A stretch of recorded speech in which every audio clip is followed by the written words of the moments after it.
ఈరోజు మనం శ్రీమద్ భగవద్గీత దశమ అధ్యాయం విభూతి యోగ సారాంశాన్ని చెప్పుకుందాం. సంజయుడు ధృతరాష్ట్రునితో ఇట్లు చెప్పుచున్నాడు. భగవానుడు, ఓ అర్జున, నా మాటలు విని సంతసించు, నీ హితము కోరి ఉత్కృష్ట వాక్యమును చెప్పుచున్నాను, వినుము. బ్రహ్మాది దేవతలు మహర్షులు నా ప్రభావము లేక ఉత్పత్తిని ఎరుగరు. అన్నిటికీ మూల కారణము నేనే. ఎవరు నన్ను ఆదిరహితునిగను జన్మరహితునిగను సర్వలోక మహేశ్వరునిగను తెలుసుకొనునో అతడు తెలిసిగాని తెలియకగాని చేసిన అన్ని పాపముల నుండి విడివడుచున్నాడు.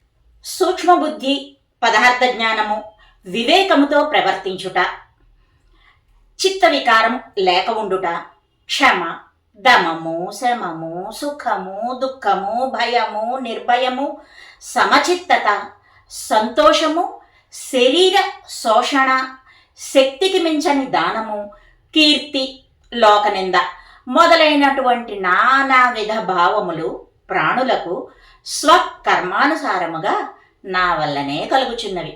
సప్త ఋషులు, వారికంటే పూర్వజులైనటువంటి మహర్షులు, మనువులు మద్గత చిత్తులగుట చేత నా జ్ఞాన ఐశ్వర్య శక్తులను కలిగి ఉన్నారు. ఈ జగత్తంతయు విద్య చేత మహర్షుల యొక్కయు జన్మ చేత మనువుల యొక్కయు సంతతియే. ఎవరు నా ఈ విభూతిని యోగమును యథార్థముగా తెలుసుకొనునో అతడు అచంచలమైన సమ్యక్ దర్శన రూపమగు యోగముతో కూడుకొని ఉండును. ఈ విషయమున ఎట్టి సందేహము లేదు. నేను పరబ్రహ్మస్వరూపుడను. స్థితి, నాశ, క్రియ, ఫలోపభోగములు నా వల్లనే కలుగుచున్నవి. ఇట్లు తెలిసిన తత్వజ్ఞులు నన్ను అర్చించుచున్నారు.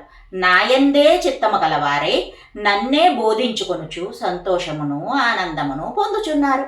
ఎవరు సర్వకాల సర్వ అవస్థలయందు నన్ను సేవించుచున్నారో అట్టివారు సర్వాత్మభూతుడనగు నన్ను పొందుచున్నారు. నన్ను సేవించు భక్తులకు శ్రేయస్సు కలుగునట్లు వారి మోహాంధకారమును జ్ఞానమను దీపముతో నశింపచేయుచున్నాను. అర్జునుడు భగవానునితో ఇట్లు అనుచున్నాడు. నీవు పరమాత్మవు, పరమ తేజస్వరూపుడవు. వశిష్ఠాది మహర్షులు, నారదుడు, దేవలుడు, వ్యాస మహర్షి వీరందరూ నిన్ను జన్మాది కారణరహితుడవని సర్వవ్యాపకుడవని చెప్పుచున్నారు.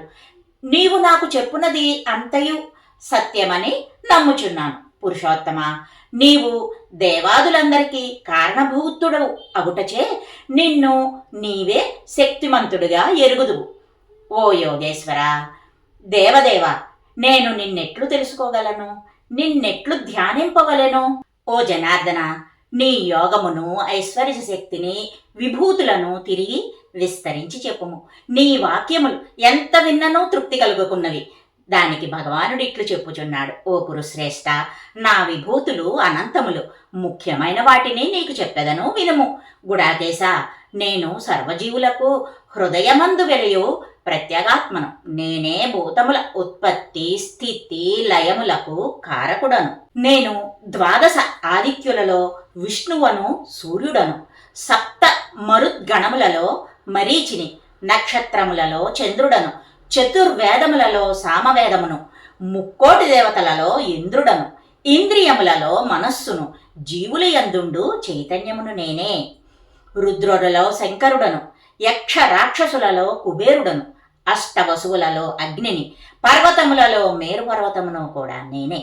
ఓ పార్థ, నేను రాజపురోహితులలో ముఖ్యుడైనటువంటి బృహస్పతిని, సేనానాయకులలో దేవసేనాధిపతి యగు స్కందుడను, సరస్సులలో సముద్రుడను నేనే, మహర్షులలో భృగు మహర్షిని నేనే, వాక్కులలో ఓంకారమును, యజ్ఞమును, హిమాలయమును కూడా నేనే. వృక్షములలో రావి చెట్టును, గంధర్వులలో చిత్రరథుడను, సిద్ధులలో కపిలమునిని నేనే.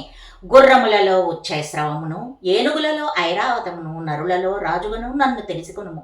ఆయుధములలో వజ్రాయుధమును, గోవులలో కామధేనువును, సంతానోత్పాదన హేతువులలో కామమును, సర్పములలో వాసుకి అను సర్పరాజును నేనే.